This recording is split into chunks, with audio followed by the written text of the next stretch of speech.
The Dave Hooker Show, represented by Banks & Jones, Tennessee's trial attorney. Play to win, banksjones.com. The Dave Hooker Show. A presentation of Off the Hook Sports. Objective insight, expertise, top guests. Available on YouTube, Apple, Spotify, and the Off the Hook Sports app. Download now for free. Also available on offthehooksports.com. I compute and obey. Now to Dave Hooker. Ready. Well, did Dave Hooker try to big time somebody? Discuss that. Also, Dalton Knecht is a Laker. His spot is good and bad. We'll discuss. He fell further than everybody thought. I did not. I don't think he has an incredible high ceiling. I think he's a great contributor for a dozen years.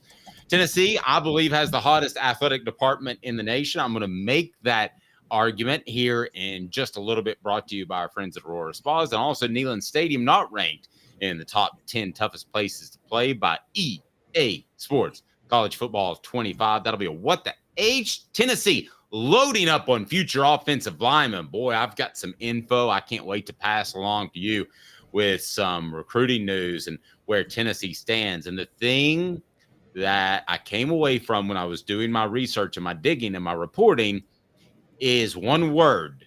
Caleb Calhoun, how are you, sir? Pretty good. How are you doing? Now, what's the one word? It was big. It was big. And we discussed this for a little bit yesterday. These guys are in the 315 to 330 range, and that's an entirely different offensive lineman than the 290 to 315 range. So Hookers love big. What I've been told. I don't know. I don't know. There may be a disclaimer that you have to pay there. But also, I want to get into that because Tennessee's offense is always going to be looked at as a passing offense, but I'm telling you, this is a power running football team. Hit that like and subscribe button, and we'll get to Greg McElroy, who blew up yesterday.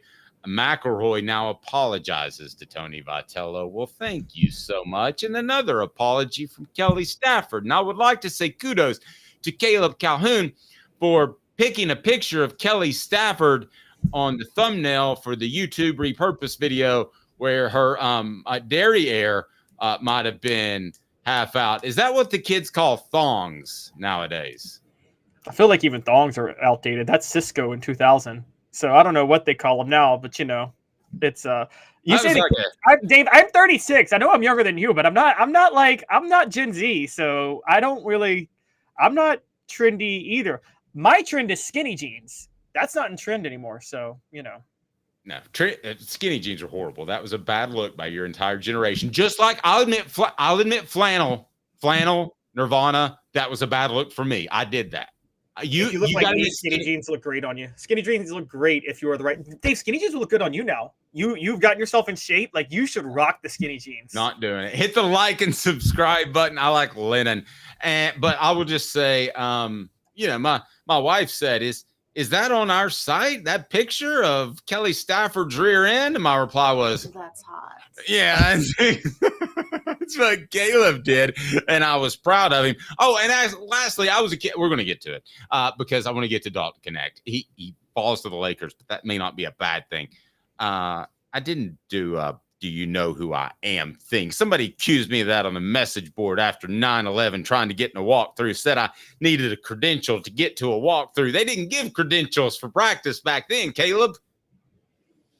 Do you believe I ever said the words, "Do you know who I am"? Do you believe that? Do you believe I've ever uttered that? Tried to be big time before. Did Dave utter those words? Do you know who I am? At any point in my life. At any point in my life. Yes, I think you have. I think Dave has. Even at the height of my popularity, I have not done that. It is time. Are you saying you're not at the height right now? It's getting higher. It's like Cheech and Chong. Or what are they? Who's the big pot smokers now? The goofballs who are on with Joe Rogan on his podcast. Today's tough question is right now, and it's brought to you by Rick Terry Jewelry Design. Today's tough question. Take a side. Take a stand. The Dave Hooker Show, a presentation of offthehooksports.com. Brought to you by Rick Terry Jewelry Design, rickterryjewelrydesign.com. Was last night a good one for Dalton Knecht falling to the Lakers? Cost him a lot of money, but gets to play with one of the all-time greats in one of the all-time great franchises. I would debate they haven't been run well lately, despite one championship. But what do you think of Dalton Knecht? Let's start with unpacking this. Were you surprised he fell that far? Because most people had him at 6, and he fell 2. Yeah, he fell to 17th. I was shocked that he fell that low. It seemed, and you saw so many young players. This is weird to say, Dave, but I think the NBA, many NBA franchises now have red flags for players who stayed in college too long. They think, oh, why didn't he come out earlier? And I think it's very uneducated for them to do that, because the truth with Dalton, and they talked about this last night, I didn't even realize this. It was his growth spurt that turned him into a top 10 caliber prospect. He wasn't that tall when he first went to junior college. So they hadn't done their research properly. And I think they lazily thought, well, if he was in college for 5 years, obviously he's not good enough for the NBA, which is one of the laziest takes and shows you how little work so many NBA scouts do. Yeah. What did you guys think? And everybody's in love with European players. That's part of the factor too. So Dalton Knecht falls. Would you rather be Dalton Knecht? Who picked number 6, for instance? Do you remember? I know that it looked like Charlotte had a lot of interest in him at one point. Let me just throw this out there. And it's brought to you by Rick Terry Jewelry Design. Rick Terry has the fire opals. I mean, they're right over my shoulder with the pendants, the power tee, and also they have the Tennessee necklace. It's phenomenal. And they have those cufflinks. But let me ask you this: if this is your choice, I can play for the Bobcats and make $10 million a year, or I can play for the Lakers and LeBron and I think he's going to make about 4.6, 4.8. I know we're talking about $5 million. It sounds crazy, but you're financially independent. There's part of me that would want to be relevant and be on a television station my family could see me from time to time. Well, it's also because I'd rather do the Lakers if you're Dalton Knecht, because you're going to a franchise that will be patient with you and will help develop you. And by the way, you're there right now to create spacing for LeBron. That's what they want. LeBron is going to be the distributor. AD is going to clog the paint. They want spacing. So Austin Reeves is already there. Dalton Knecht will be on the other side. They wanted a guy who could space the floor and create his own shot as a role player. That's exactly what Dalton Knecht is. If he had gone to Charlotte, he would have been, they would have been, we're building this franchise around you and we need you to carry us now. And yes, he'll make more money in the short term, but he wouldn't get a long-term deal out of that. He'll be with LA for a few years. LeBron may retire or leave, and all of a sudden he'll develop more, and they'll say, this guy can space the floor, he can score, he can create his own shot. Don't underestimate the idea that the Lakers may say, let's build our franchise around Dalton Knecht in 4 years and give him a big contract. That seems like a lot. Dalton Knecht has very few holes in his game offensively. Okay. All right. Well, the guy I compared him to all year long was who? Do you remember? Jason Tatum. Oh, yeah, that's right. You did compare him to Jason Tatum. Yeah. Okay. Where was Jason Tatum picked? I think he was 8th, 9th, 10th. I mean, he wasn't I may be wrong on that. Check me on that. Portions of the program brought to you by Quality Tire. He was 3rd. Okay, sorry. Quality Tire Pro. The Eberle family has been serving Chattanooga's community since 1957. All major brands of tires, full service automotive, brake alignments, oil changes, and more. All work is covered by nationwide warranty. Cherokee Blvd, or online at qualitytirepros.com, qualitytirepros.com. He'll probably end up a Celtic anyway, since he's so much like Jalen Wright and Jason Tatum, which are kind of the same players. And it seems like back in the I thought you were going to say he would end up a Celtic since he was white, so I'm glad you didn't go there. Well, I mean, it does seem like with Porzingis and that they go that direction more often than not. I think that's a coincidence. I hope so. I hope nobody goes, hey, I forgot to ask, that guy that you said is a great spot-up shooter, what race is he? I hope that conversation isn't going on. Come on, how often do you see a white guy drafted in the NBA and your first thought is, I bet he was drafted because he can shoot? That, or he's a gym rat. His dad was a coach. Which they said about Dalton Knecht yesterday. He's a hard worker. He wants it more than most. which is essentially saying that every minority doesn't work hard and that every minority doesn't want it as much, and is the absolute stupidest comment you can make. So we're not going to go in that direction. So let me give you 3 different options. And I'm going to say 10-year starter in the NBA, all pro, or flame out. Because my 10 years, sorry. Yeah, I would go 10-year starter in the NBA. I would actually go 15-year NBA career overall, 10-year starter. I would roll with that. Now he's 26. No, I think he's 23. He's 23. He just turned either 24 or 26. So yeah, he would be with 15 years, he would be pushing 40. No, he's 23. He turned 23 in April. Do the math real quick. I think he turned 24 in April. He turned 23 in April, Dave. Okay, somebody was wrong on the 2001. radio, and I won't call him out. Well, that's not too old. I hope that didn't work against him. That would just be stupid. It worked against him because people are questioning why he was in college too long. They're not worried about his age. They're worried about it's kind of like, ever since Kevin Garnett came straight out of high school to the NBA in 95, the pyramid has been totally inverted, which is to say that if you stay till your senior season in college, you're a loser and you obviously can't play. That's the way people think. It's dumb. That's why the Spurs built a dynasty, because they did the opposite approach. They only looked at European and college players who had developed at other places to say, hey, these guys look like they're going to be pretty good. And they didn't go on potential. And that's why they had such long-term success. And that's what I think is, because if you look at it, the potential of a 4 or 5 year guy is obviously limited, but the floor is usually pretty high. They're usually almost always going to live up to what was what they were promised, or what the potential they promised. So I think he has a 10-year starting NBA career, a 15-year career overall. And look, as a floor spacing guy, LeBron's going to be the distributor in LA next year. I think Dalton's going to immediately start. They're going to put him and Austin Reeves on opposite wings. By the way, Dalton is better than Austin Reeves. For anybody who's watched Austin Reeves play for the Lakers, Dalton Knecht is a better player. He's going to be coached by JJ Redick, who is a sharpshooter who understands spacing better than anybody. Well, now wait a second. So let me stop you right there, because I did want to get in that. Is this a good landing spot for LeBron? Because I don't think it is. You mean Dalton? Dalton, excuse me. Because I don't know how much time LeBron has left. 2 or 3 years, I would think. The Lakers have been through so many coaches. They fired the one coach who won them a championship, still got rid of him. If I'm Dalton Knecht, this may sound crazy, but I'm already thinking about my exit strategy. Where do I want to go? I want to put together, is it a 3 or 4 year contract, Caleb? I want to put that together, and then I'm ready to bolt, because I don't trust the Lakers management. Okay, so I don't either. They've been very incompetently run, but Dalton Knecht does actually fill such a void that he could make them immediately a title contender next year.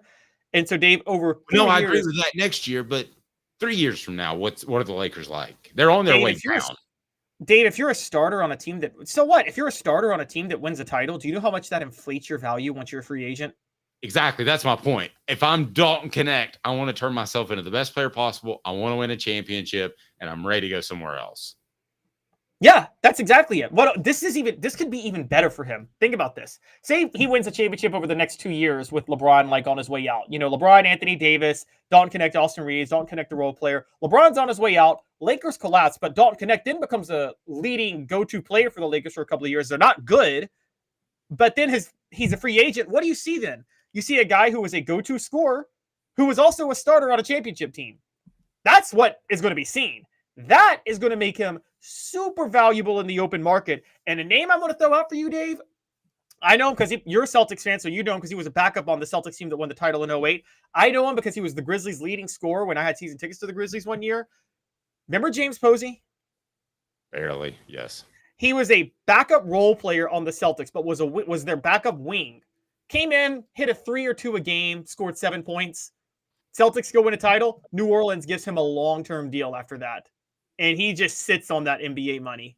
And I mean, that's what I'm talking about with Dalton Knecht. He could get a generational deal if he were to win a title in LA and maybe be a starter scoring a lot of points over a couple of years. That's what makes this a great situation for him. He doesn't know who his coach is going to be, though, in 3 or 4 years. I don't think it's going to be JJ Redick. I mean, he's never coached before. I think that was a really questionable hire when they couldn't get Hurley out of UConn. If Dan Hurley had been coaching, I would have been even more sold on them. Wouldn't you? If Dan Hurley had gone to LA? I would be completely sold on them. It is time for 4 Downs, and it's brought to you by our good friends at Aurora Pool, Spa, and Billiard. Let me just do that again. It's 4 Downs. It's brought to you by Aurora Pool and Spa. 4 Downs brought to you by Aurora Pool, Spa, and Billiard Gallery. Let's get to it right now. 4 Downs. 4 questions. 4 answers. The Dave Hooker Show. 4 Downs. A presentation of offthehooksports.com. All right, I'm going to give you 4 reasons why Tennessee has the hottest athletic department in the nation. Now, let's look at the macro part of it. Number 1 is statistically it holds up. They finished number 3 in the Directors' Cup, which is all sports, and that's the best they've ever finished. Now, I want to take it a step further, though, and to do that, to go a little bit deeper, I want to go to Cooper Mays, who can take care of us. Cooper, what should people do? Cooper Mays here. Hit like and subscribe. Thanks, Coop. What down? Coop here. First down. First down. This is why Tennessee has the hottest athletic department in the nation. Number 1, Manning Cast. Omaha. He absolutely has changed the broadcast industry. Everybody is trying to do what he's trying to do. I can't wait to see what he's doing next. He is a huge, huge draw for the University of Tennessee. Yes, the Manning Cast is a huge deal. And we all know the biggest reason is because only one of the Mannings is carrying that Manning Cast. Okay. And it's Peyton. If you guys watch the Manning Cast ever, Eli is not good on it at all. I'm sorry to throw him under the bus, but Peyton is throwing Eli a bone, letting him be on that show with him. I like the way they interact as brothers, but if Eli was by himself, I would be watching something else. Cooper Mays here. Second down. Second down, Candace Parker. Watch for this, everybody, and you heard it here first. Candace Parker announced her retirement from the WNBA, and what happened 5 days later? Charles Barkley said it'll be his last season on the NBA on TNT. By the way, TNT loses that contract after this year, so we don't know where that's going to be, if it's going to be TNT or wherever. Who could they hire? A ton of stiffs. Or they could hire Candace Parker, who I think is the best studio analyst in the biz. Nevertheless, she'll be all over the place on television, as her television career is going to explode now with her being retired. She is a monstrous draw for the University of Tennessee. Both of the people we're talking about, Caleb, represent the university incredibly well. You are right. Candace Parker is a huge draw for the University of Tennessee, and she's going to be on the NBA, whatever. It won't be on TNT, but whatever it is, I could see her being the type of Charles Barkley replacement you're talking about. Wouldn't she be better than getting a Steve Smith or something that's going to be dull?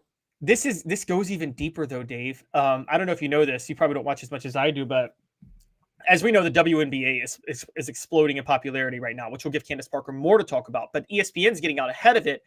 They have 2 feature reporters. Did you know twice, to your point, twice as many people downloaded our Caitlin Clark podcast than any other podcast. Go ahead. See, that's crazy. Yeah. So that's how it's going. So what I was going to say was the WNBA talk is ESPN's getting out ahead of it. 2 of the feature commentators on the WNBA, Monica McNutt is one. Another one is Andrea Carter, who played at Tennessee too. She was actually doing the NBA draft commentary last night and saying Rocky Top when Dalton Knecht was drafted. So they have a Lady Vol who is kind of the resident beat NBA commentator on ESPN, and then Candace Parker, who's just the face of commentating on basketball right now, beyond anybody else among women's sports. And guys, I've got 2 more reasons. I don't know that we're going to have enough room for 4 Downs, just for brought to you by Aurora Pool, Spa, and Billiard Gallery. They are easy to find in Knoxville and Morristown, a family vacation that is right in your backyard, a dream vacation in your backyard. Aurora Pool, Spa, and Billiard Gallery, serving Knoxville and its surrounding counties since 2000. Go to AuroraPoolKnoxville.com. Aurora Pools, plural, Knoxville.com. 0% financing, professional installation, industry best warranty, guaranteed low prices. What down is it, Coop? Tennessee center Cooper Mays here. Third down. All right, third down. It's Josh Heupel. He's not just coming in and winning with an I formation or a wing tee or something boring. The offense is a big part of it and why Tennessee has gotten so much coverage and will continue to do so, and why they're the hottest athletic department in the nation. I mean, I told you guys earlier in the year that by the end of, Colorado with Deion Sanders will all get all the coverage again for the first month. By the end of September, Josh Heupel and Nico Iamaleava will be the story of college football this year. It's the most exciting offense in college football with a quarterback literally designed in a lab to run that offense. Everybody's going to want to, that's going to be the hottest ticket in town. The Josh Heupel, Nico Iamaleava connection. Everything we're talking about, by the way, Peyton Manning, the Manning cast, Candace Parker, all of this stuff. Josh Heupel, Nico Iamaleava is going to be the sexiest part of all of Tennessee athletics with the next 2 years. And it's going to be the sexiest thing in sports over the next 2 years. So you're going out on a limb there. Why do you say that? Because the offense already is so entertaining to watch. And now you've got a quarterback who, again, was designed in a lab to run this offense.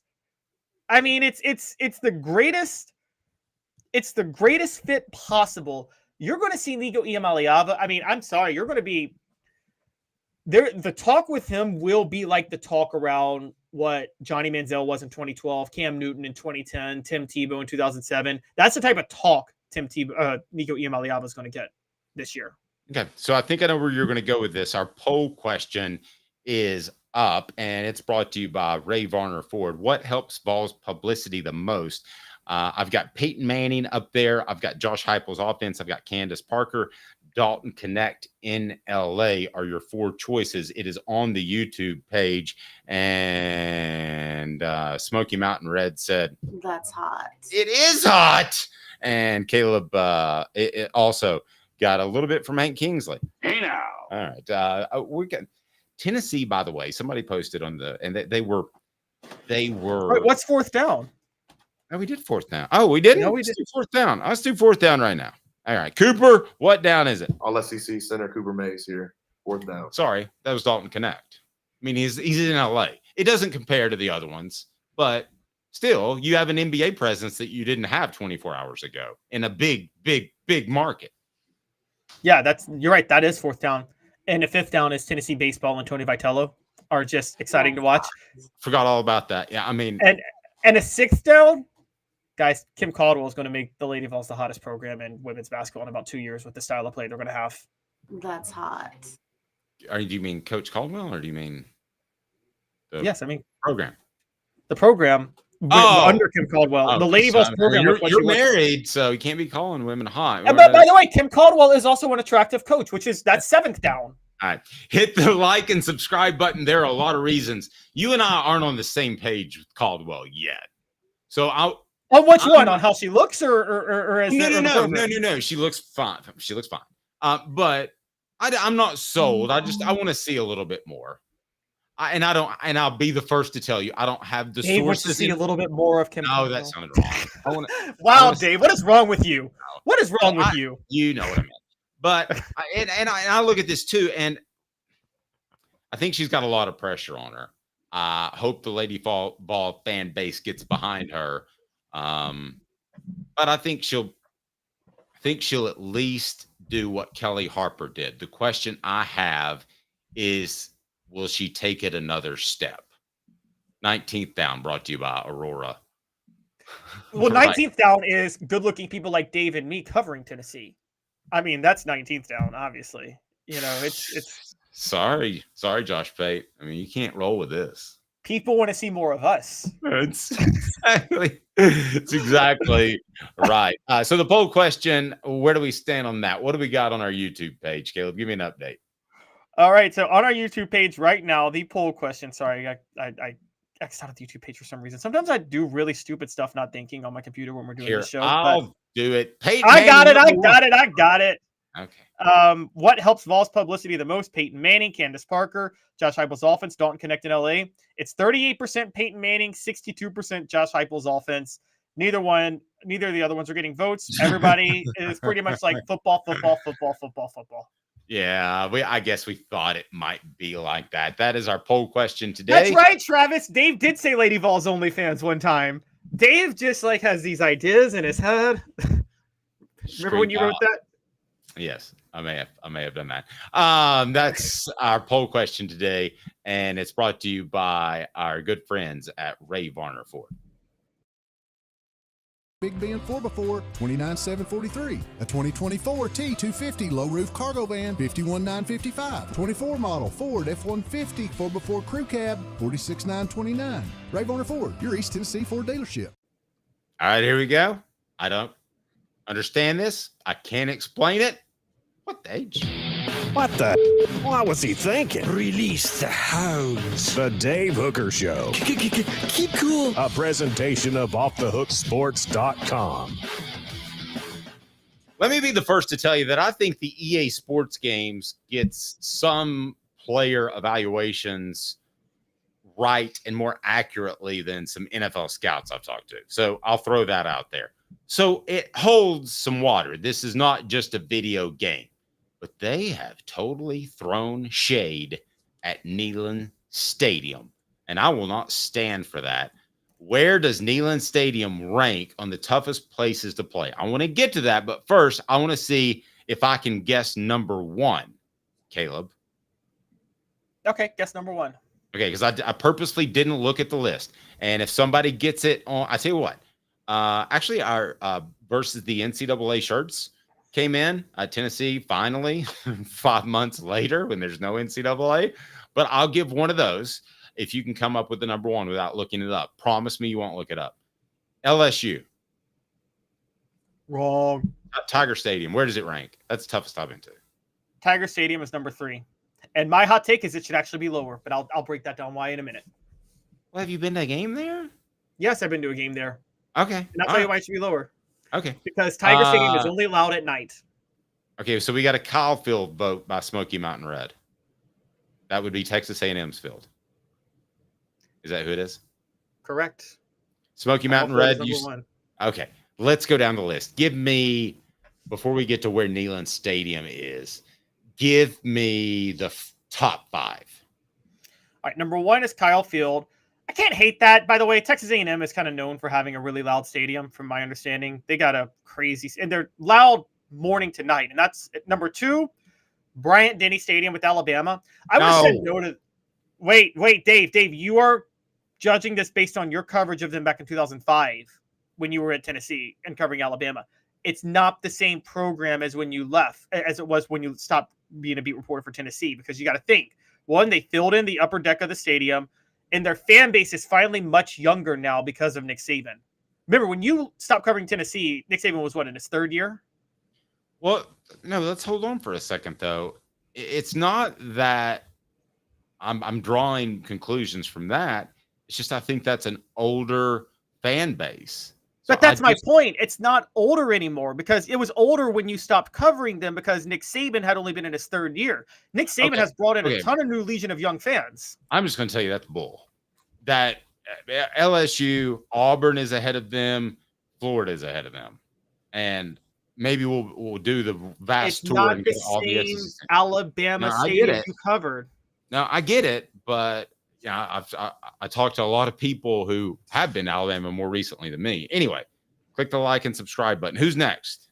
All right, number 3 is Tiger Stadium. And again, where I break from you is Tiger Stadium is only allowed at night. If you're going to be number 1 on the list, you need to be allowed at noon. And Tiger Stadium, that was almost a home game for Tennessee when they visited Tiger Stadium 2 years ago when there was a noon kickoff. So that's number 3. Number 4, Ohio Stadium for Ohio State. I can't judge that. I've never been, but isn't it a horseshoe? Isn't that stadium a horseshoe? Well, yeah, it's called the Horseshoe, so it's not completely filled in on one end. So it's not going to be that loud. No. That doesn't make sense. So that's a terrible one. Ohio Stadium is the first one that I'm saying no. Okay. Number 5, another hard no for me, Sanford Stadium, Georgia. Absolutely ridiculous at the number 5.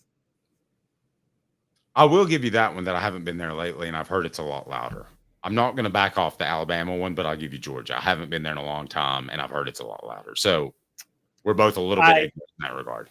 Maybe that's true, but again, just just like physics. There's an empty opening on one side of the stadium. Sound's going to travel out, so it just right. I agree. I would be speaking out of ignorance at this point. All right, number 6, Beaver Stadium, Penn State. That's probably the loudest stadium in the Big Ten. That's louder than Ohio Stadium. I would think so. Yeah. Number 7, Camp Randall Stadium, Wisconsin. Second loudest stadium in the Big Ten. Those are the 2 loudest places in the Big Ten, bar none. Okay. All right.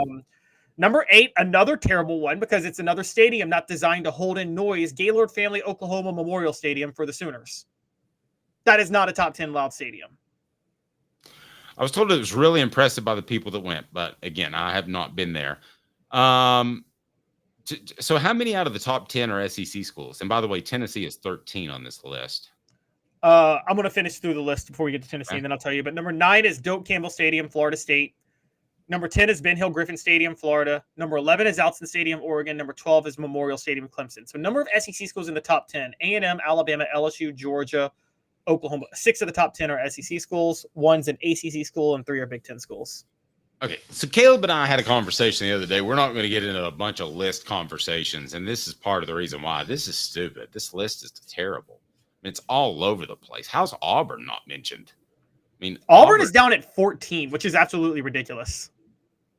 Yeah, and I know that you disagree with me on the Alabama thing, but Auburn was way louder than Alabama. Here's the other thing. So, like Josh Pate, who, of course, is with 247, I believe, he has him at number 2. Well, Pate's a younger guy. So I think your age affects a lot of this, and you just referenced it affects mine, and it probably does. I'll tell you this. When I called over there and I wanted to take my kids to a game, they had never been to a game because I always had to work them. So I was working for ESPN, and I said, can I get a couple tickets? And they said, sure, you can have a whole damn section. Derek Dooley's the coach. And I said, thanks. I'll take G. And so we went and sat. I wanted them to sit next to the band so they could get the whole feel for it, right? Mm-hmm. We could have sat wherever we wanted to. I think we could have been the defensive coordinator for a while. It was so just disgustingly terrible. There were 3 students next to me, 2 of which couldn't control their bodily fluids, and I'm not going to go into detail. It was bad. I mean, guys, do you remember how many people on the message board actually go to the games? I know we have people all over, but it was bad. Caleb, you wouldn't have recognized that place. And nowadays I ask for 2 tickets. They're like, I don't know. It's a tough one. It's UTEP. And don't even think about asking for a parking pass. They'll tell you to go straight to, where. Caleb, it got bad. And I think that this EA Sports thing is partially listed on that. Now, conspiracy, Caleb, what about this? Do you think they came down on Tennessee at all or boosted Tennessee at all because they were involved in the litigation that got this game going again when they sued the NCAA? No, I don't think that at all because they're not I couldn't imagine the NCAA getting involved with the video game for this, particularly when this video game comes back, went away after 10 years by fighting the NCAA. So the NCAA already has it out for this video game. So they would try to stick it to the NCAA on that. What I would say may happen, what if they tested out all the stadiums last year and the one game they tested out was Tennessee, Georgia? That stadium wasn't that loud that day, right? Because Georgia just blew them off the field. So fans got pretty quiet pretty quickly. Mm-hmm. And that could be where they're doing it. I think there's a lot of different things that I talk about college football atmospheres. I've always said, actually, and this people disagree with me. For those who think I'm obviously not a homer and I'm not anti-Tennessee or I'm objective. Athens is my favorite college town. I've always said that. I don't know where you land, Dave. You've been to all the SEC towns or most of them. I think Athens is the nicest of all of them by far. It's a neat little town. Reminds me of Boise. Reminds me of Asheville. That kind of folksy. It's not too big. Hipster folksy kind of. Yeah. Yeah. There have been louder environments that I've witnessed in Neyland Stadium at times. But on a consistent basis, Neyland is the best college football atmosphere in the nation because it's in the fall, because it's in the mountains, because you see the clouds in the sky and like the orange just kind of reflects off it so well. it just feels like it's Neyland Stadium feels like it's meant for a 3:30 game in the fall, doesn't it? Not a 7:00 game, a 3:30 game.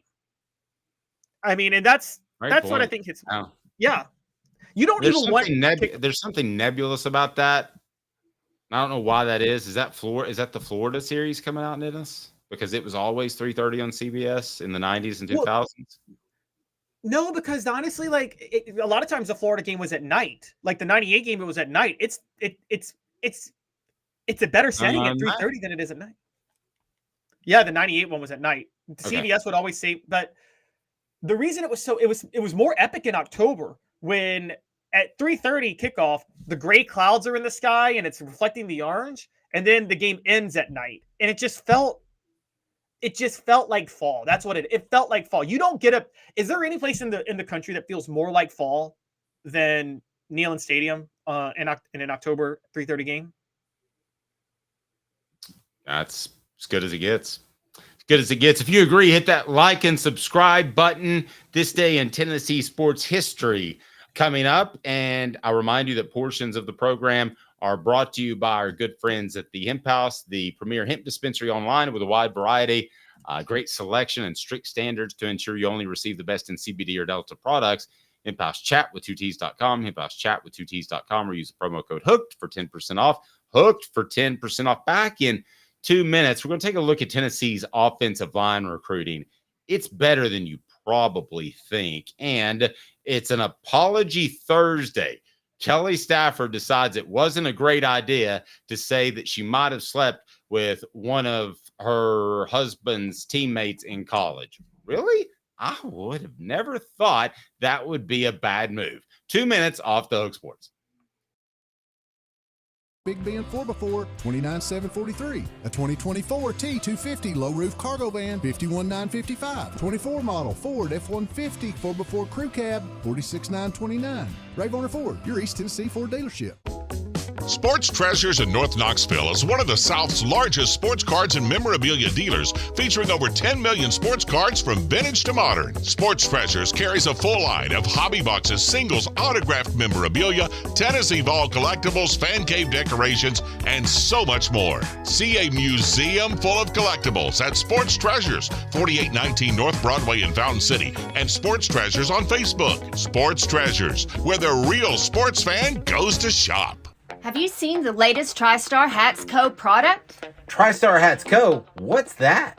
You know, those really cool hats, shirts, tumblers, and even license plates with 3 stars like the official Tennessee flag and stripes like the American flag. Pretty patriotic if you ask me. Ah, gotcha. Seen those. Those are cool. Where can I get them?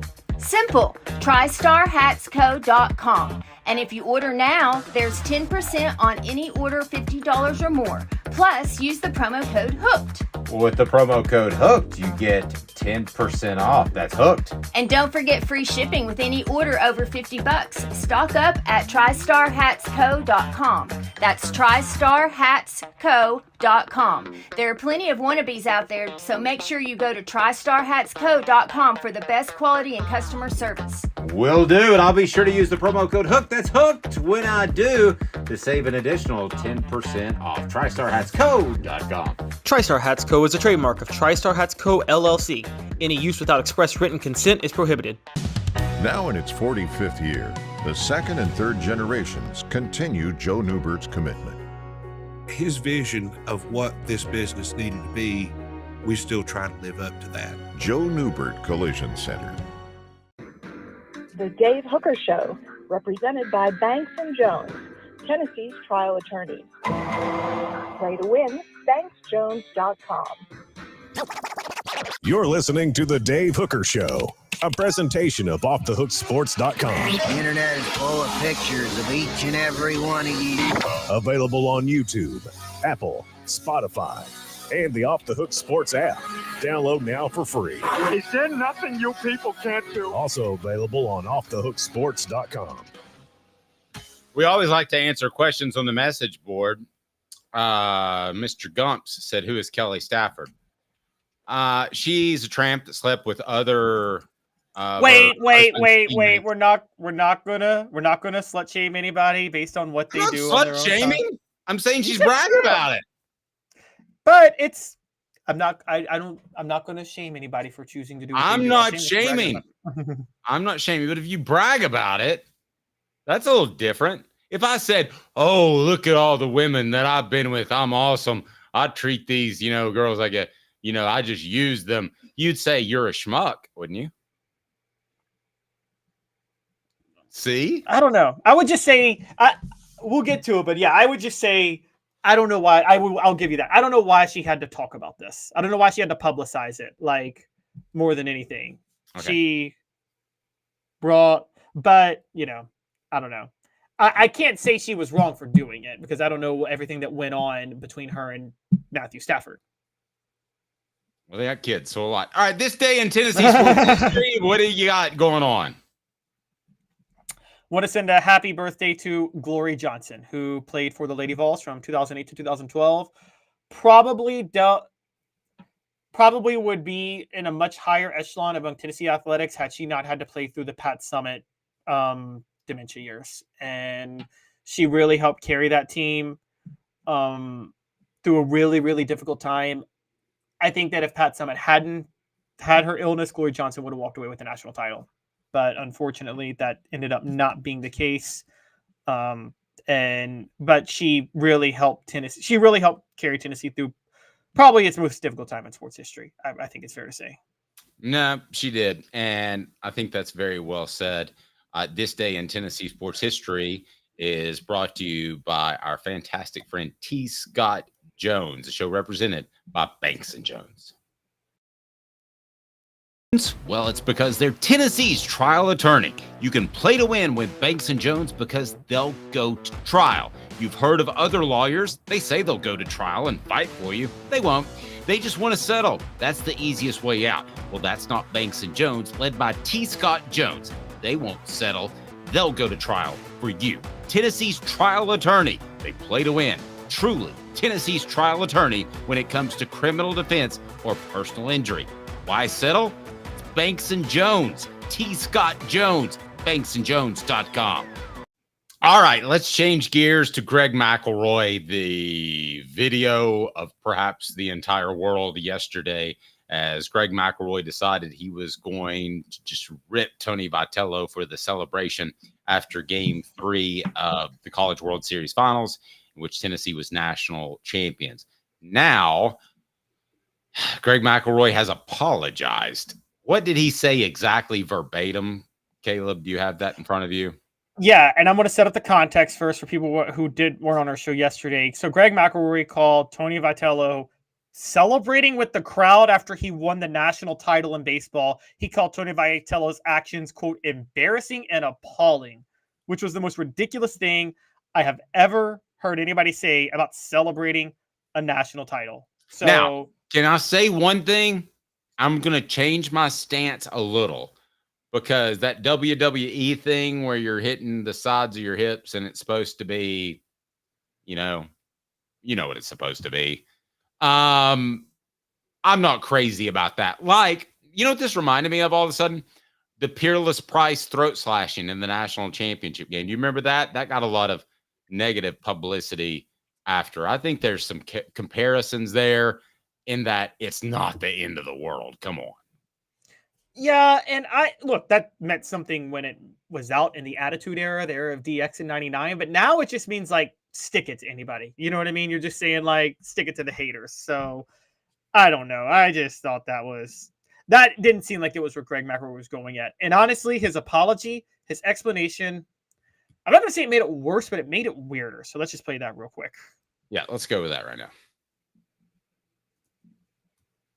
I want to start by just apologizing to Tony Vitello and the Tennessee Volunteers. What took a shot at him yesterday, and it wasn't necessary. My frustrations about where we're at society boiled over. It was unnecessary. Yesterday should have been a day of celebration of what Tennessee accomplished on the baseball field, as opposed to a streaming consciousness, basically diatribe about all the things that are bothering me right now in my personal life and all the things that are bothering me right now with where we're at in society. So in my personal life, well, I was going to now I feel like I should back off a little bit.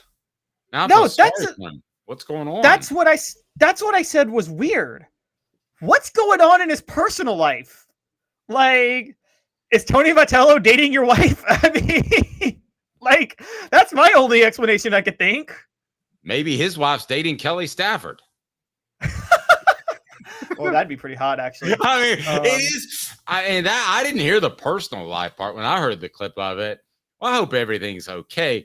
It's weird to me that he was asked to go back and. You think he was asked to go back and apologize? I think somebody sat down with him afterward and was like, "What were you doing by calling it embarrassing and appalling?" It's not like he didn't. It's like what you're saying makes no sense. I think someone went at Greg McElroy for that and was thinking like, who do you think did that? Oh, I know where you're going with this, Dave. You think Peyton Manning called Greg McElroy into his Omaha office and said, "No, he just texted him." Okay. Can you give a good Peyton impression on what he would have said to Greg face to face? I don't do a Peyton impression, but I can just tell you that's what happened. You think Peyton texted Greg McElroy? Think about it for a second. I'm going to share a screen now. You got to share a screen, so I'm going to share a screen. Look at this. Sharing the screen now. I'm not fast at it. What does that say right there? Always college football with. Mm-hmm. Go ahead. Always college football with Greg McElroy, former Alabama quarterback and national champion. Greg McElroy takes a deep dive into the world of college football with the biggest names on and off the field. With off seasons being a thing of the past, McElroy goes year-round with analysis, opinions, and insight on top teams and under-the-radar stories from coast to coast. It is a part of Omaha Productions. What website is that? Omaha Productions. Peyton Manning owns it. I'll bet 5 mortgages that Peyton Manning at least shot a text or called. There's no question in my mind. Peyton Manning holds a grudge like no other major athlete that I've ever been around. And I'm not saying that's a bad thing. I think there are times when it's better not to forget. You can forgive, but you don't have to forget. So Peyton Manning has gotten himself sued before because he holds grudges, because he has to bring up the names of trainers in his books when he's mad. Okay. So is this conspiracy, Caleb, or do you think I'm on this? All it takes is a text. Say, I think that was a little strong. And that's the warning from your boss that if you do that again, you're not going to have Omaha Productions anymore. And I'll just give you a little bit of insight that at one point, Greg McElroy wasn't asked to be one of the lead hosts at WJOX. So, I mean, I think he got warned by somebody. I don't think it was WJOX. I prefer him just having the take as going back and apologizing.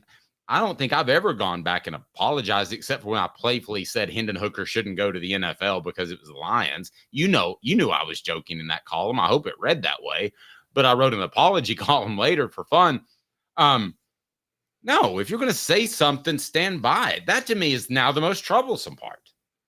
I thoroughly agree with you. And I hope Peyton Manning didn't do that for that reason, because I'll just say this. Wait, Caleb, it's not an if. Yeah, I'm upset. And I'm not reporting it, but I just would bet everything. I can't 100% tell you, but I know Peyton well enough. My point is this. Part of free speech and part of the media discourse that me and you are a part of, that Greg McElroy is a part of, is allowing anything to be said and ridiculing it, but not censoring it. Is that fair to say, Dave? Yes. And I don't think it's ever good to censor. If we become a gigantic international show on YouTube and we start hiring people to have their own shows within a subsidiary of us, you and I will both have the philosophy, right, that we will let them say what they want to say. And if they say something stupid, we may even criticize the stupidity of it, but we're not going to shut them down for it, right? Like, we'll say, hey, you say something stupid, I get to ridicule you for it. I'm going to say something stupid someday, and some other YouTube podcast is going to be like, Caleb Calhoun said this really dumb thing. That's already happened, I'm sure. Okay, so I think that it doesn't do anybody any good for Peyton Manning to call Greg McElroy and be like, or to text Greg McElroy, watch yourself. You work for me or anything like that. I'm not saying it's right, but why has Peyton Manning not done a lot of national shows? Because you can say one thing critical about Peyton Manning and he holds a grudge. So that's why he wanted his own production company. He wanted control. And maybe he's not equipped. Well, I will say this, Caleb. I mean, let's talk shop here. This is fun. Yeah, his bio is on Omaha Productions. Let's talk some fun here.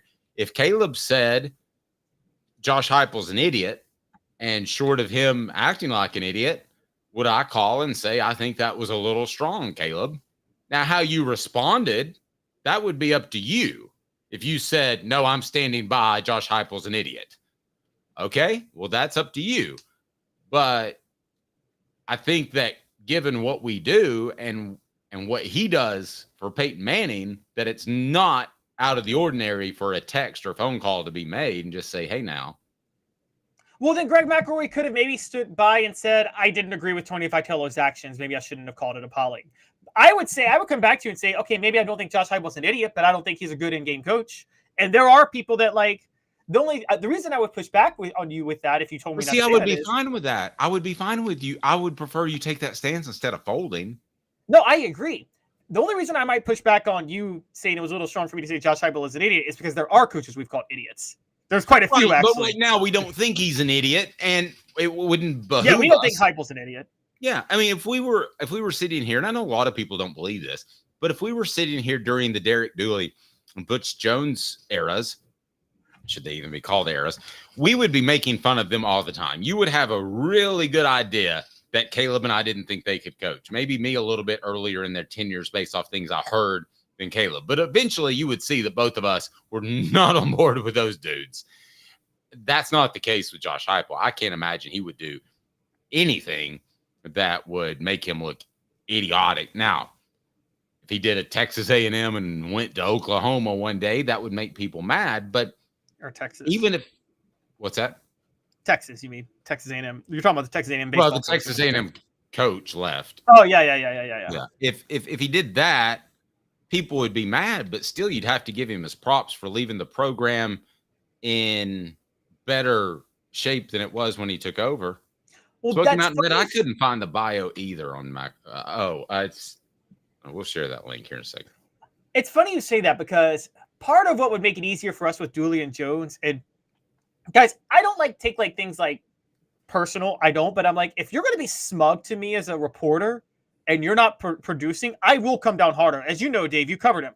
Derek Dooley was so smug with the media. Like, he acted like he was so much smarter than everybody in the room. And it's like, bro, you're 5-7. Like, you ain't all that. And it's like, I didn't get the Texas A&M coach, the one who just went to Texas, he lashed out at that reporter who asked him that question 2 days ago. Literally lashed out at him. Like, how dare you ask me that question? By the way, I went back and watched that press conference. That Texas A&M coach said this quote. He said, I gave Texas A&M everything I had. Are you telling me he didn't know that he was gone in the fourth inning of that game? He knew. He used past tense like an idiot. He knew, and he attacked the reporter for asking him that question. This is what I'm just going to say. This as media members, guys. This is what really, really grates us. Like angers us is when people in the media, is when people in professional settings gaslight us to make it seem like we're wrong for asking a question that turned out to be perfectly legitimate. And that's probably half our comments on YouTube, though. Yes, I'll give you an example. Remember our own boy John Adams, who finally called for Philip Fulmer to be fired.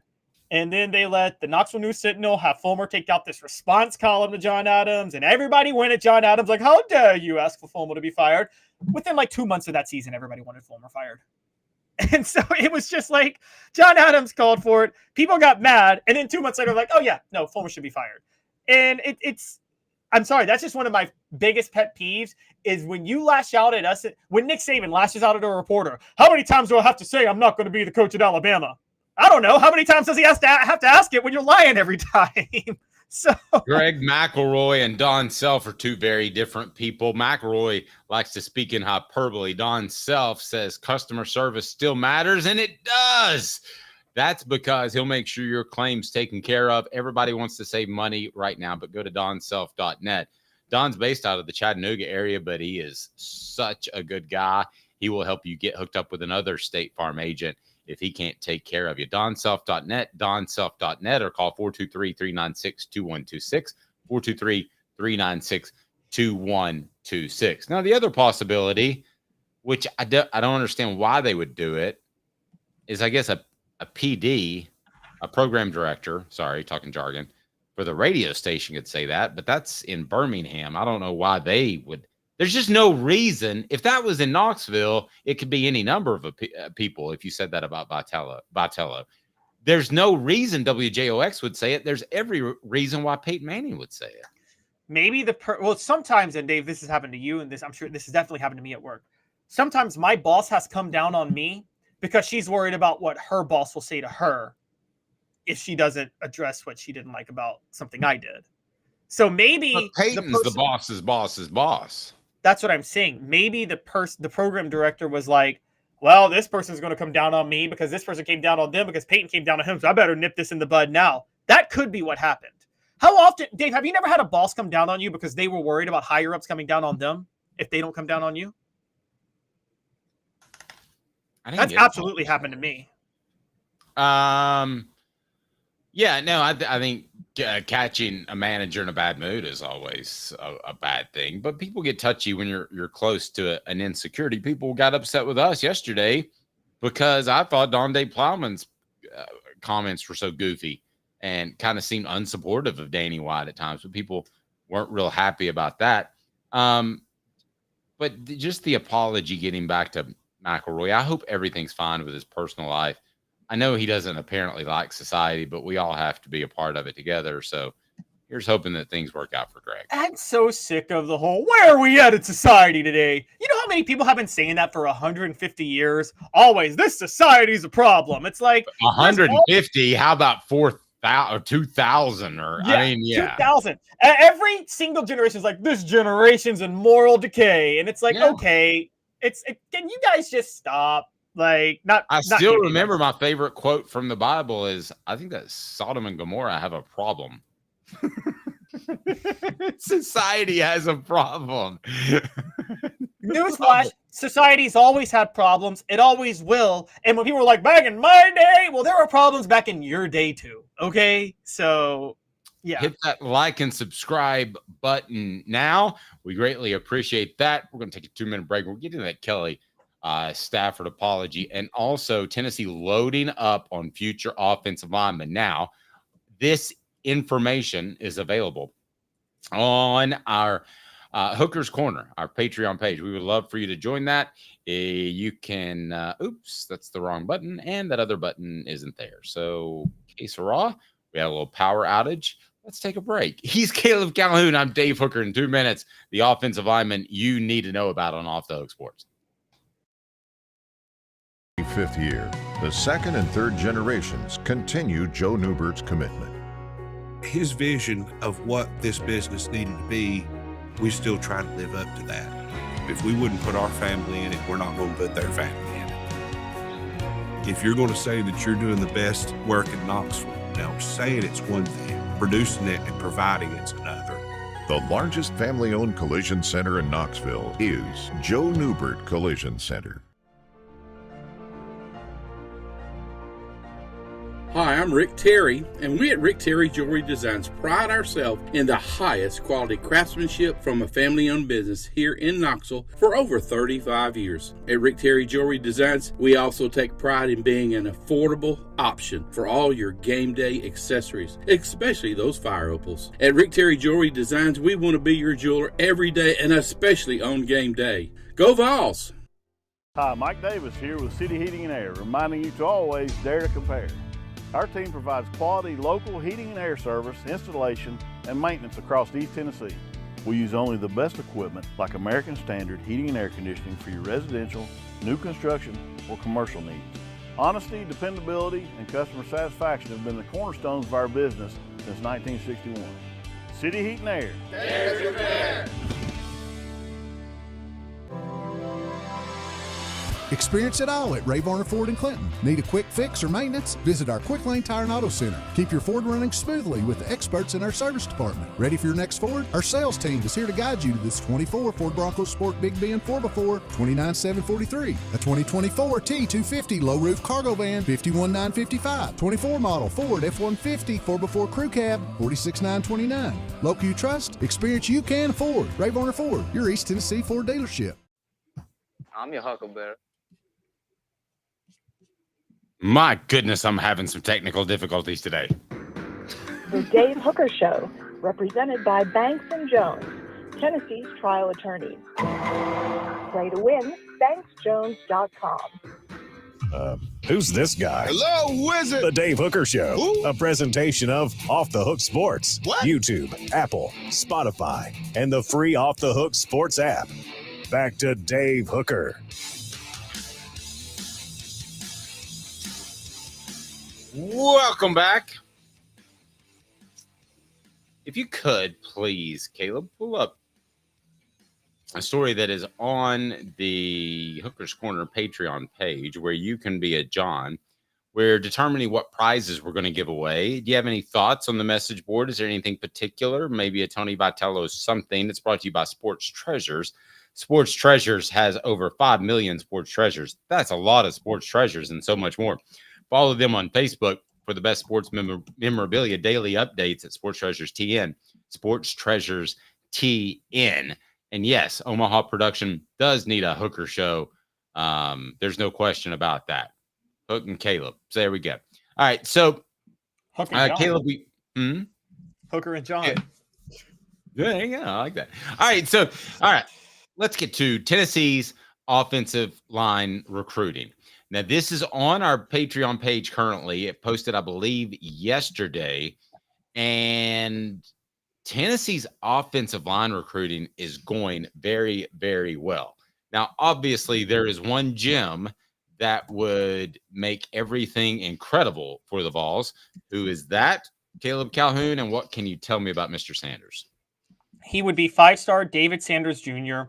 While the only credible prediction right now is a 247 Sports crystal ball sending him to Clemson, most insiders that I have read and that I've listened to genuinely think Tennessee's in the lead for him.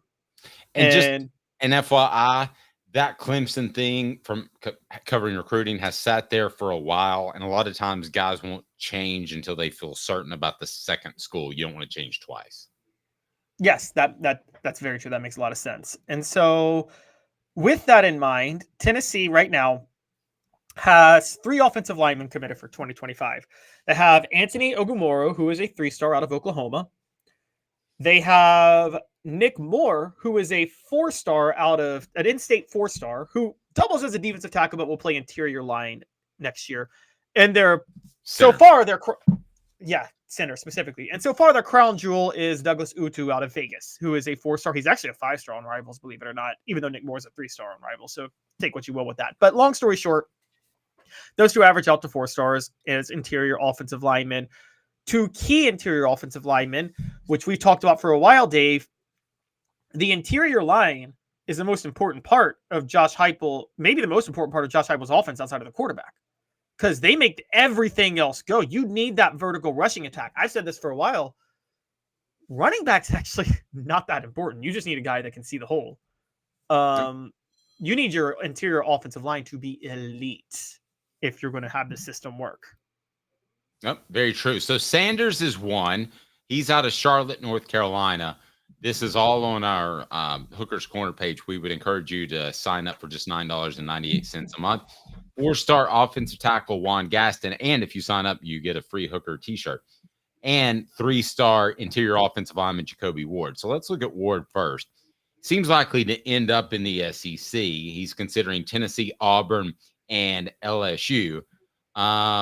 It's a lot like Juan Gaston, that they have size at 6'4" and 335 pounds. Gaston's massive at 6'7" and 345 pounds. Now Sanders is just 6'6" and 290. What does this tell me about Tennessee's recruiting? It tells me they have guys slotted. So Moore's slotted for center. Gaston and Ward are slotted for guard. Sanders with better feet is slotted for tackle.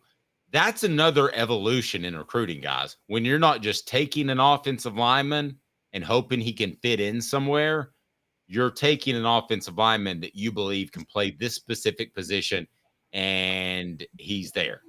And I think that is a big step in the recruitment evolution for Josh Heupel. Yeah, that's very true. You're right. And I think he's tried that so far, and he hasn't hit. Look, let's call it what it is. Let's be fair for a second here with Tennessee recruiting offensive line, because they have a chance, and as I said, to explode on the offensive line with recruiting very soon. They're already almost there. I mean, David Sanders would just complete a massive class. However, to this point, this is Josh Heupel's 4th recruiting class we're talking about that is his class. Up to this point, he has signed 4 offensive linemen in 2022. He signed another 3 offensive linemen in 2023. And entering campus this year, he has 2 more. I'm sorry. 5 offensive linemen he signed in 2024. Now, the 2024 class, we have no idea. That's pretty impressive. He signed 5 offensive linemen. 4 of them are blue chips. At some point, somebody he signed has to become a part of the rotation on the offensive line, because that hasn't happened yet. Okay, the only one who became part of the rotation was Jeremiah Crawford, who was a junior college transfer that he picked up as his only signee in the 2021 class. Nobody he signed out of high school yet has worked out on the offensive line. Okay, but do you see how my point is that they're able to better identify and go after guys that fit specific positions? You see how that can help them in that regard? They're not picking up a Jackson Lampley that may be a guard, maybe a tackle. No offense to Jackson. And he may be a very good player, may end up being a very good player. But with these guys, you know where they're going to play, don't you? Yes, you do know where they're going to play. And that's going to be a common theme for Heupel that wasn't actually common with Pruitt, with Jim Chaney when they ran the pro-style offense. I think in pro-style offenses, Dave, you see a lot more mixing and matching at guard and tackle. I feel like with Heupel, they want to specify you into a slot of guard or tackle. Now, they may flip you to left or right side, but they don't really move you on the outside or the inside. They keep you on the outside or on the inside. Whereas, Jim Chaney flipped Trey Smith from left tackle to left guard at different times. And so, yeah, I think they are being more meticulous. They're less desperate, which I think is good. And look, the 2024 class, it could work out. We have no idea how they're going to turn out. I mean, these are all newcomers, and one of them's bound to emerge into the rotation in a year. So I'm being a little unfair to Josh Heupel on this point. What I'm hearing, go ahead. I think Heupel, the thing that stands out to me is that Heupel, there is something about Heupel's recruiting that is attracting offensive linemen, because he's getting them from all over the country. I mean, he got Max Anderson, Gage Ginther, Bennett Warren, and William Satterwhite from Ohio, Texas, and Colorado last year, or then 2024. This class, he's got a kid from Vegas now he's targeting David Sanders Jr. He's going much more national for offensive line, meaning there is clearly chatter, Dave, going around that Josh Heupel's scheme is good for you if you're an offensive lineman aspiring to make the pros. How important is this class? 30 seconds brought to you by Medicare Misty. 19 years this year. I've been in the community since 1993. You're getting a lot of information. Unlike when you were working, they made the choice for you. Now you have to make the choice. Come to us and let us help you make it easy. Call Medicare Misty, MedicareMisty.com or 423-777-5577. Let us help them sleep at night. And we call her Medicare Misty. Now, I would think that Bison Lang would be the backup center. Other than that, I would be the starting center, in 2025. Other than that, and Lance Hurd at left tackle, I'm struggling a little bit to come up with the other 3. So how important is this class to perhaps have a contributor on the offensive line? By the way, that never happens. Don't expect it, but we'll throw it out there anyway. So people who signed in 2024. Yes. No. Okay, People who signed in 2025. Do you think Sanders is the type of player? I'm sorry, that signed in 2024. Yes, coming up. Okay, freshmen, people that are will be on the team this season. Yes. Okay, but we're talking about them contributing for 2025. Excuse me. Oh, they got to have a couple of players contribute for 2025. So the 2024 signees are that signed with this past year's recruiting class are Jesse Perry, Gage Ginther, Max Anderson, William Satterwhite, and Bennett Warren. I think Max Anderson and Bennett Warren, Dave, and this is going to be my hot take. This is where you're going to start being high on Heupel. I think those two guys as freshmen will be in the rotation this year. They won't be starters. They won't be starting, but you're going to see them get on the field. I think they're much more polished than a lot of other signees. Garbage time. I think when not Jeremiah Crawford. Oh my gosh, my mind just totally drew a blank. When John Campbell needs a break, you're going to see Bennett Warren get out there some. Or when Lance Hurd needs a break, you're going to see Bennett Warren get out there some. Well, when the game still matters? Yes, sometimes they need a break. The tempo that Josh Heupel's offense runs, the offensive line can't be the same offensive line on the field every single time. Yeah, but you have to put a sub out there the whole time. That's the problem. I know. When there's going to be a drive during the drive. There's going to be a drive where Campbell or Hurd needs a break. Bennett Warren's going to get out there for that. There's going to be a drive where Javonte Spraggins needs a break. You're going to see Max Anderson get out there. Those two players are going to be out there when a break is needed. Just watch. Just book it. I think they both are. My understanding is they both are. They're not going to do that. Unless it's Bison Lang, not with any of the true freshmen. You were asking me about 2024 signees in the rotation. I'm naming 2020. Bison Lang's not a 2024 signee. Right. I'm saying there's going to be other guys that play, but it's not going to be the 2024 guys. You specifically asked me about 2024 guys. I asked you. I thought you'd say, well, heck no, nobody's going to play. I think those two. And I think, okay, and this is funny because it kind of plays into a stereotype I have of different recruiting regions.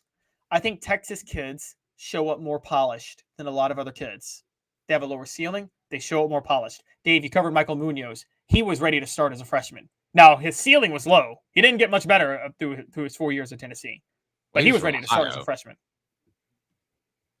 Yeah, but but I'm talking about, like, you're right, he was from Ohio. But players like that. Texas kids are like that. That they're very polished when they arrive on campus. It's a big deal. They don't get blown away by the atmosphere. Portions of the program brought to you by our great friends at TriStar Hats. For the latest TriStar Hats, go to the original. You can get hats, apparel, and more. Go to TriStarHatsCo.com. Use the promo code HOOKED for that great discount. Hooked at TriStarHatsCo.com. I would have to say, though, other than quarterback, offensive line in the SEC is probably the most difficult position to play. How would you rank them?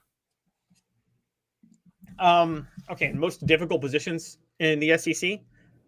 Quarterback is absolutely number one. I got cornerback number two. I could see that. Yeah. Now, cornerback is cornerback's number two. Well, it's the same problem at corner, ironically, as it is the offensive line. Most of the time, it's strength. So the ability to put your hands on a receiver and be able to guide him or handle him, usually high school kids don't have that strength. Same thing for offensive linemen. They don't have the strength to push a 300-pounder. So when I look at Tennessee, I think of more of a power running game than a highfalutin, exciting offense. I do. And I see that other people just talk about the passing game, and that's fine. But I really enjoy the fact that this is a running football team because I think it is. You're right, Smoky Mountain Red. Texas high school football is on another level. And also, this, as we look to the message board, zone read on 3rd and 1 gets stuffed often. I hope we tweak that. That's fair. They have some 3 and outs, Caleb. But for the most part, I would have to say that based off what you thought you were going to get with Josh Heupel, because everybody talked about his passing offense, this running offense has been an A+++. Your mic's muted. Oh, I know it's muted. I knew it was muted. So it has. Last year it was weird. It was a drop off from the year before, and I don't know why they didn't get under center more last year. Quite honestly, on certain plays, I was remember the Alabama game where they went forward on 4th and 1, and he did it with Milton in the shotgun, and I'm like, you were able to just hand it out to Princeton Fan under center the year before. Why can't you just sneak it with Joe Milton? And I will say, it's whatever you think about Philip Fulmer, and we've been on and off and criticizing him in the past. Don't you think a guy like Philip Fulmer, Dave, is like scratching himself out of anger when he sees teams get in shotgun on 3rd and 1, trying to run it for a first down? Probably, but that's all I want to talk about. Philip Fulmer scratching himself. I meant like clawing his skin. Yes, yeah. like I can't say pulling his hair out, but so not a lot of hair. I saw the picture of him dressed up as a pirate with his grandkids. I love that picture. All right, Caleb. Kelly Stafford apologizes. So here's what happened. Kelly Stafford goes on, and she is the wife of Matthew Stafford, goes on some podcast and says that she dated one of the players to try to motivate Matt to be a future husband, or at least a more committed. To get Matt to commit to her. Yes, he just wanted to play around. So she said, I dated one of his players. So we're going to pull up that clip or that picture of Joe Cox's family. Is that what we're doing here? So here's how we're setting this up. Kelly Stafford, as you said, went on a podcast last week and said that I dated the backup quarterback to make Matthew Stafford jealous so he would commit to me. Whatever they did in their personal life, fine. But Dave and I are of the mindset, why do you put that out there? You got kids, first off. You really want your kids knowing about that story? Like, there's that. I mean, just, I don't care that you did it, but you don't really need to. That's borderline when Jada Pinkett interviewed Will Smith. Remember that? When Jada Pinkett got caught cheating on Will Smith with their son's best friend. And she's like, let me do all my pockets. I'll bring Will Smith on and we'll talk about this. What? Okay, so that's the first problem. Everybody started speculating over who the backup quarterback was. The most notable backup quarterback for Georgia during that time was Joe Cox to Matthew Stafford. Joe Cox, according to people tied to the program, was very loyal to his girlfriend at the time, very close to the family, and so it seemed like it wasn't him, even though he was the rumored one. So Kelly Stafford took it upon herself to share a picture of Joe Cox's family on her Instagram story yesterday, and then say an apology like, you aren't who I was referring to, you were the family. I'll just share the picture she shared on her Instagram story. Let's just start with that. Because can we share the text message that we're able to pull where the text? I think it was Mrs. Stafford to no, it was from Joe Cox to Mrs. Stafford. It said, just shut the hell up. I don't think that was there. Just stop talking. I mean, seriously, stop making this a story. You're making it worse. Yes. Guys like Dave Hooker and Caleb Calhoun are going to be talking about it. Before we see the Instagram post, it's brought to you by Apex Apparel Group Design. Call now. Tyler, right down below, 865-919-3001. Get 15% off your first order for your company. Look, they did my shirts, Off the Hook Sports. They look fantastic. I love them. If you're on our video platform, you see how awesome they look. Hit like and subscribe for Apex Apparel Group Design. 15% off your first order. 865-919-3001. All right, Caleb. So let's look at this Instagram post, which is popular with the middle-aged ladies, I've been told. And this is so now this is not a picture of Kelly Stafford nor her backside, which Caleb likes to pick off the internet. I mean, I'm not his wife, so I don't have a problem with it, but that's him. I mean, it's up to him. Okay, so I'm bringing this up because, again, just imagine your wife who just has had a baby come picking over your shoulder, and you're looking at pictures of Kelly Stafford's butt. She's like, honey, what are you doing? Oh, I'm working. So here's the thing.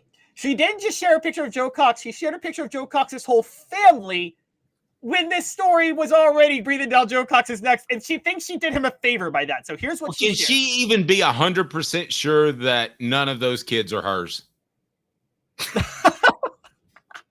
Okay, so here's the picture she shared of Joe Cox with his wife. Beautiful family. Beautiful family. And here's what she said.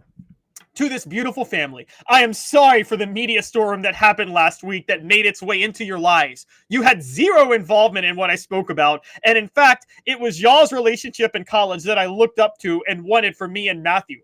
Weird thing to say, by the way, right? I wanted y'all's relationship. And then she said, you were the couple that everyone thinks Matthew and I was. Y'all were the UGA quarterback and cheerleader that met and never let go. I'm sorry. I'm going to say it. It seemed like Kelly Stafford was on a mission to sabotage Joe Cox's marriage and his family. Why would he do that? Why would she share the picture with that's like, I am so sorry for humiliating you as I'm humiliating you again. And by the way, your kids are now going to be in this picture. Your wife is going to be in this picture. That's the part that was troublesome. The only thing that I was just glad they don't look like they're school age, because I would hate for them to be 12 or 13 and it'd be like the first time at the bus stop when somebody said, "Do you know what a hooker is?" And I said, "No." And they said, "Your mom's a hooker. Do you know what hookers do?" I was like, "What? Huh?" And I had to go to school the whole day and think about that before I could go home and ask. As it turns out, she's not. Okay. I mean, that's not how you want to hear that your dad may have hooked up with Uncle Matthew's wife. All right, crazy Caleb conspiracy coming out here. Joe Cox and his family, beautiful family. Maybe Kelly Stafford has a problem with mixed race marriages and she wants to sabotage the mixed race marriage. Oh, come on. I'm kidding. I'm joking, guys. I'm joking. I have no idea because for those who didn't see, Joe Cox's wife is African-American. And so I'm kidding. I'm not calling Kelly Stafford a racist. I'm joking, Kelly Stafford, but you are the one who brought all this up on yourself. Okay. You were the one who decided to share a picture of somebody's family because you said something that implicated him in a salacious sex scandal when he has 3 children and you have 4 children. And then you share a picture of the family and apologize to them publicly, which further humiliates them. So just for the record, that card or that picture looks like it was off of a Christmas card. So do you think that the Staffords are off the Cox's Christmas card list? I'd never speak to that crazy lady again. And I would tell my wife, I would say, I don't care if y'all are best friends. That's it. I don't keep you from being with certain people except for that person. Yeah, no, I agree. Well, no, she's going to say something crazy. My guess is the wife said that to Joe Cox. I'm saying the wife and Joe need to get together and say, we're both on the same page. We don't need to speak to the Staffords anymore. It's basically drunk texting. I think what happened is they had to wine out, by the way, I was told at that podcast, which we haven't done yet, but we've considered it. I think, when I start winning all my gambling picks, I'm going to start doing shots on the show. That's going to be happening in the future. 11 a.m. shots. Let's do it, Dave. Okay, so I think what happened is this. I think Joe Cox's wife came to him and was like, why are you the subject of this story that's going on right now? What were you doing?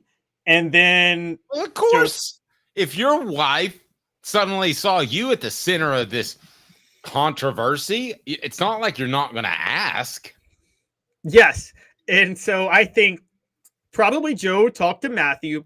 Matthew talked to his wife, and she's like, oh my God, I didn't mean to do that. But I think she only made it worse because she just shared the whole freaking family. Why are you sharing their kids in the story? Why are you sharing a photo of their kids?